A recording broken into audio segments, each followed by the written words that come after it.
So I am back just before the holidays for a quick video for you guys. I've got the tree up looking gorgeous. I mean, come on now. Seriously? Isn't that awesome? Tropical tree I went with. And we're sitting here at night and we're watching a movie and looking at this gorgeous tree. And you know what's just driving me crazy? Come on, look at it. What is it? It's that cord hanging. I can't even handle it anymore. I've been delaying doing this, and it's time to hide those cords in the wall. So go ahead and watch and see how simple it is to make those cords disappear. So you've got just this beautiful television, no cords underneath it. You can display whatever you want down there without those nasty things hanging. And this is not a cover that slaps over those cords on the wall. We're going to put those cords into the wall. So go ahead and watch. So here I am kind of tucked behind the television. Now for me, we've hit a little bit of a bump, and I actually kind of knew I was going to be hitting this. It was something I was hoping to be able to show you guys on this video.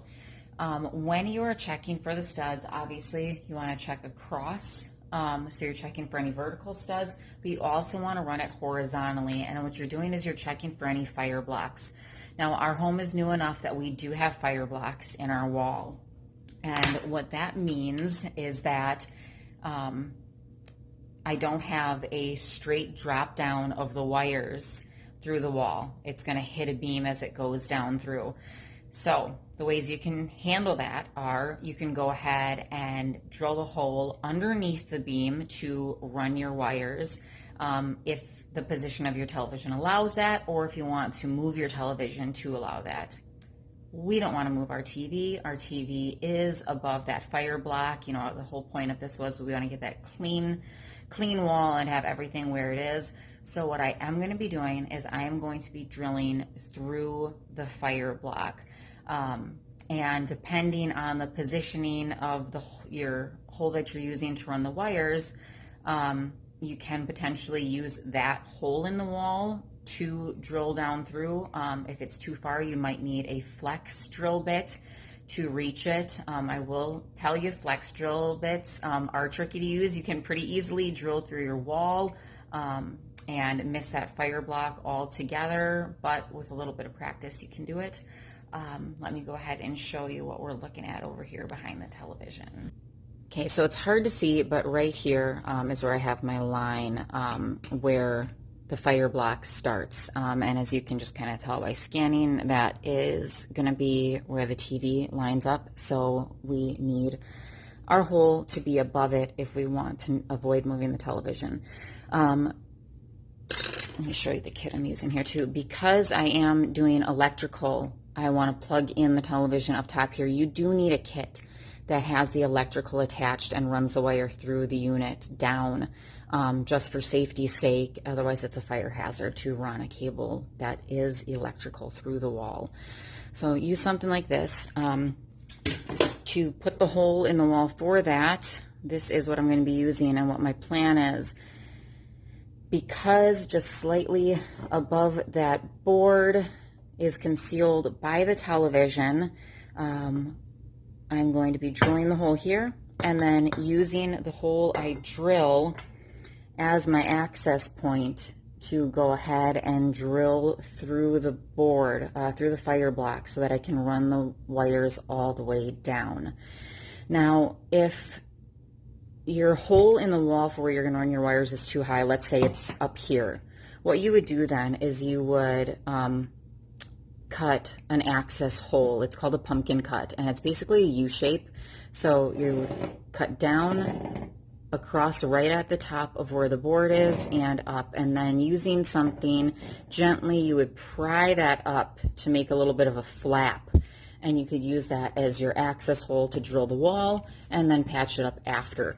So I'm going to try it again using this handy little tool here. This one actually came with my kit. Hopefully it's quality enough, otherwise I do have some others to drill that hole, and let's see if this works. So surprise, surprise, I actually went ahead and I wanted to double check my wall one more time before I drilled any holes. And in using a different stud finder that I have, to do deep scans and to show where electrical is, I actually discovered that the spot that was pinging as if it was a fire block was actually wiring in the wall.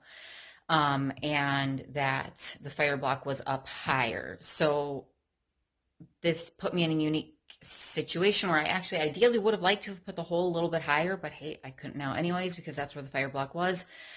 And I didn't really want to go any lower than where the wiring was because then again it would be exposed and showing. So I did go ahead using this tool here that came with my kit.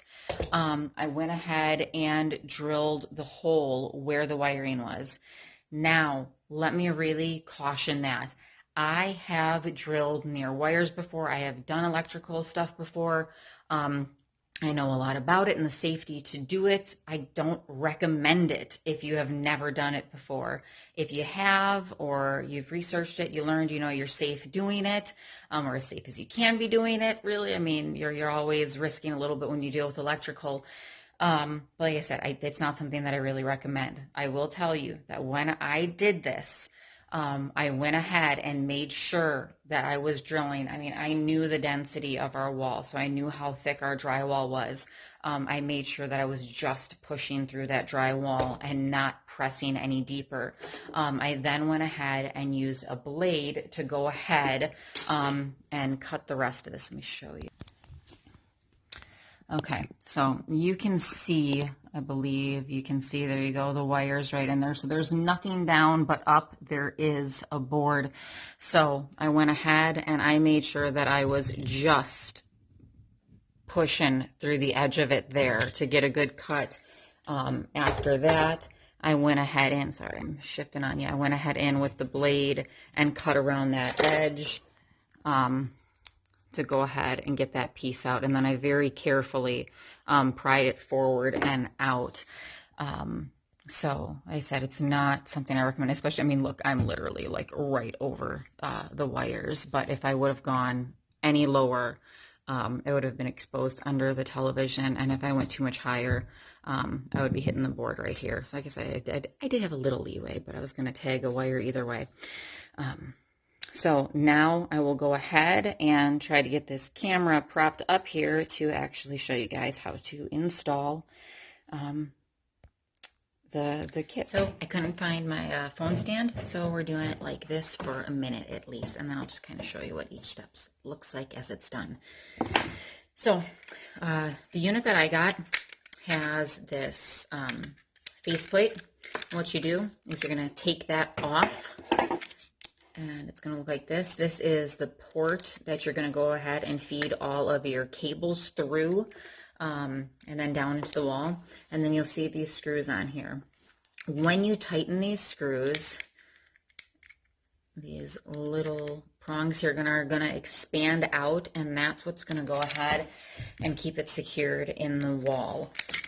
With that, caution that you want to tighten them, you don't want to loosen them. You loosen it too far, you're going to lose one of these in your wall. So that goes for if you ever take it out of your wall, reposition it, decide to patch up a spot, whatever it is. If you take it out, make sure you only loosen it enough that you can remove it from the wall. What I'm going to do, this actually also removes here. So if you're threading really large cables through it and they don't fit in here, you don't have to use it. I am going to leave it on just to kind of keep everything a little bit tighter in there. I'm going to also go ahead and thread my cables through this before I go ahead and put the main power cable and the rest of the cables through the wall and then tightening these. To prepare my cables, what I did was I tied them together, and that's going to be wrapped in some electrical tape so that they won't, just so that they'll stay together better when I'm threading them through the wall. You can also use to help you in guiding them through the wall some fish tape. It's just what makes it easier for you to get them out of your exit hole on the bottom. So here we go.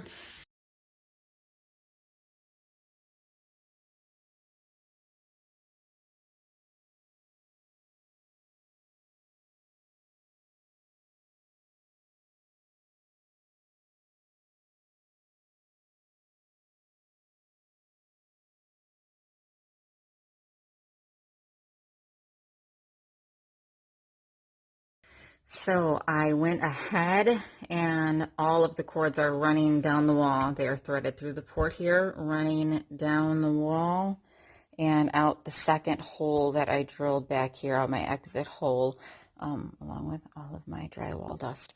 So I will thread those through the second piece as soon as I go ahead and tighten this up. So again, I'm making sure that I've got these in.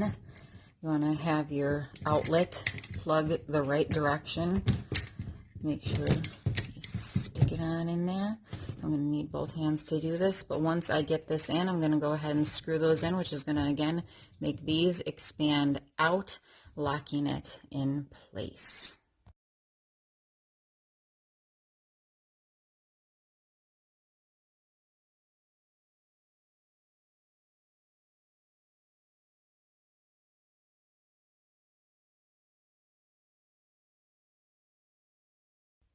So here is the top part completely finished.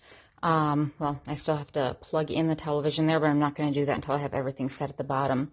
So to put this cover back on, you're simply going to unplug everything here, thread it right over, plug it all back in, and there you've got the faceplate back on.